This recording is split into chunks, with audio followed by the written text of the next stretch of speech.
یہ تو کہتے رب اغفر لی، خدا میری مغفرت فرما، یا اللہ میرے والدین کی، میرے اساتذہ کی، میرے بزرگوں کی.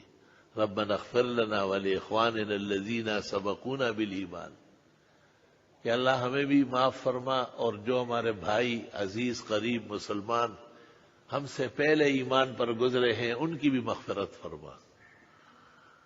کہتے ہیں جو ہم سے پہلے گزرے ہیں ان کا ہم پر حق ہے کہ ہم ان کو دعاؤں میں یاد رکھیں. حدیث شریف میں ہے مردہ اس حال میں ہے جیسے کوئی ڈوب رہا ہو اور آپ کی طرف ہاتھ بڑھا رہا ہو. جیسے ہی آپ ایصال ثواب کی کوشش کرتے ہیں بحکم الہی وہ کنارے پر آ جاتا ہے. میں نے خود ایک محترم مکرم خاتون کے ایصال ثواب کے لیے بڑی کوشش کی. یہ زندگی بھی عجائب کا مجموعہ ہے. اپنے علم اور دانش کے مطابق تمام تدابیر ختم کی لیکن بظاہر ان کو کوئی فائدہ نہیں ہوا. پھر اور جن کو میں رساں علماء سمجھتا تھا کہ وہ امور آخرت اور علم کے دقائق جانتے ہیں، ان سے میں پوچھتا تھا کہ یار کسی مردے کو دیکھنے کا کیا طریقہ ہے؟ تو لوگ جو مر جاتے ہیں ان کو بالکل بھول جاتے ہیں. اور ایک آدمی نے مجھے ایسا دکھایا کہ یہ میرے باپ کی قبر ہے. میں نے کہا ویسے صحیح باپ تھا یا ایسے ٹکو باپ تھا؟ اس نے کہا نہیں باپ تھا. میں نے کہا تو آپ کے ذمہ فرض نہیں ہے کہ تھوڑا سا رک کے اور کچھ نہیں سورہ فاتحہ پڑھ کے بخشے؟ حلالی اولاد اس طرح ہوتی ہے. مجھے دکھ ہو رہا ہے کہ یہ مغفرت کی دعا کے بغیر یہاں سے اب جا رہا ہے. اتنا سخت دل ہونا مومن کی شان نہیں ہے. بخاری اور مسلم میں ہے کہ پیغمبر سے صحابہ نے پوچھا کبھی کبھی ہم گزرتے ہیں مسلمانوں کی قبریں آ جاتی ہیں، آپ نے فرمایا قولوا السلام علیکم یا اہل القبور یغفر اللہ لنا ولکم نسأل اللہ لنا ولکم العافیہ انتم سلفنا ونحن بالاثر.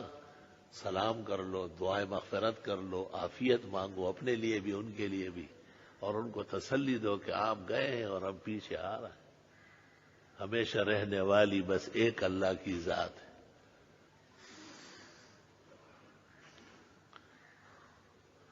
خیر جی، میں نے بچپن میں ان علوم سے پہلے پشتو کا ایک نصاب پڑھا ہے. پشتو میں بھی ایک زبردست نصاب کسی عقل مند علماء نے تجویز کیا ہے، اور اب بظاہر لوگ لکھے پڑھے ہو گئے لیکن میرے نزدیک اجہل الجاہلین ہوتے جا رہے ہیں. نہ وہ پشتو والا پورا پڑھ رہے ہیں، اس طرح اردو میں ہوگا، اور زبانوں میں بھی ان کے بزرگوں نے کوشش کی ہوگی، لیکن مجھے پشتو کا پورا مکمل نظام یاد ہے. اس میں ایک کتاب تھی دافع الفکر، وہ دافع الفکر ددینم دے چھے ارچاؤ تمالوم دے. اس میں نے ایک عمل پڑھا تھا کہ کوئی مرحوم آپ دیکھنا چاہے یا اس کے حالات جاننا چاہے تو آپ عشاء کی نماز تسلی سے پڑھ لیں، اجلت سے نہیں، آرام تسلی سے، اور سونے سے پہلے 4 رکعت اکٹھی پڑھ لیں. پہلے میں سورۃ نبا، دوسری میں نازعات، تیسری میں عبسہ، چوتھی میں تکویر، یا جو سی صورت آپ کو آسانی سے یاد ہو،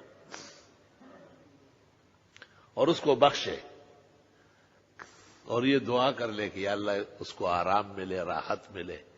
اگر وہ کسی تکلیف میں ہے تو یا اللہ اس کو معاف فرما دے.